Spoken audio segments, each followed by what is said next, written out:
career, like what's like in terms of a comedic career for both of you, like what's like, is there an end goal? Obviously you want to just like continue having fun and doing stuff, but in terms of like, let's say like building a business, like someone will have like a shop, like a mom and pop shop, or even like a career in like finance, like CFO, CEO, like what is your personal goal within comedy?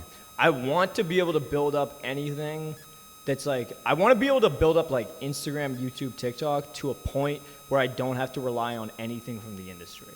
Like right now, you've probably seen it to an extent.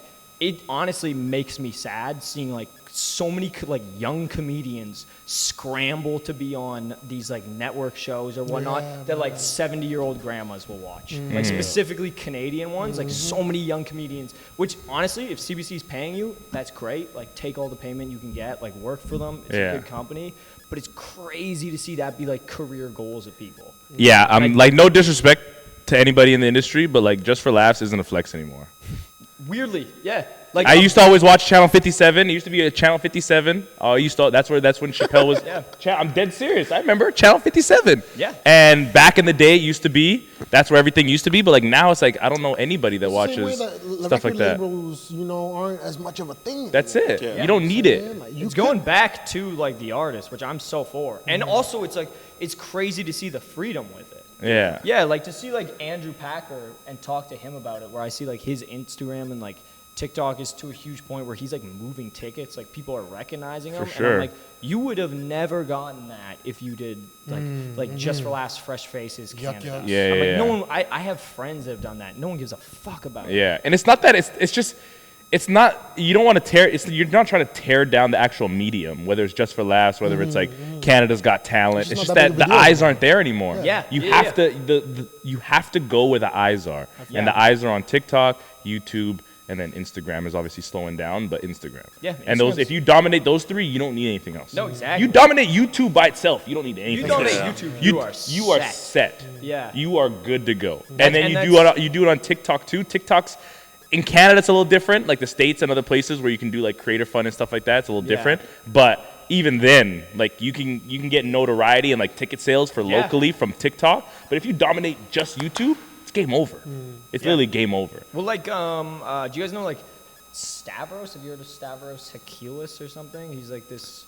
Maybe he's like a dude who was on a podcast, and then from that podcast, he like started putting clips on TikTok and YouTube. Now he's like growing to be one of the biggest. What does he do? Comedian? He's a stand-up. Oh yeah, okay. But now he's like blowing up to a crazy point. Yeah. And same with like, I don't even like his comedy that much. I respect him a ton, but what's his name? Andrew Schultz. Oh yeah. He's funny. I fuck with Andrew Schultz so much. Nigga, what the fuck? That whole rant, I'm like, you dress like Andrew Schultz. You look like Andrew Schultz right now. So how come? No, real shit. How come you don't fuck with him? Andrew Schultz. It feels like. Here's the thing: it's not that I don't fuck with him. I respect the fuck out of him. I think he's super respectful, and I also think he's a killer. Like as a comedian, he like absolutely kills. It's the same way. It's like the same way I don't like. I'm trying to think of an artist that I can draw a comparison to it. It's kind of the same way I don't like Lil Baby.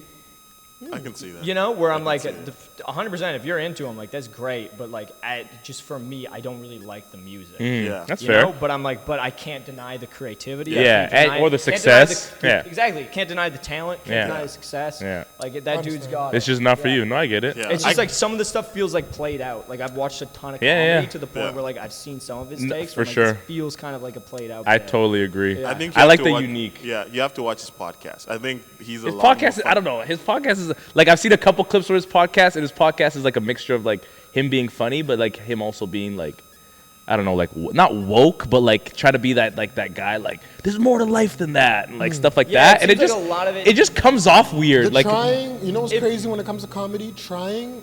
If you can tell somebody's trying, it's so much less funny. Yeah, and I think in terms of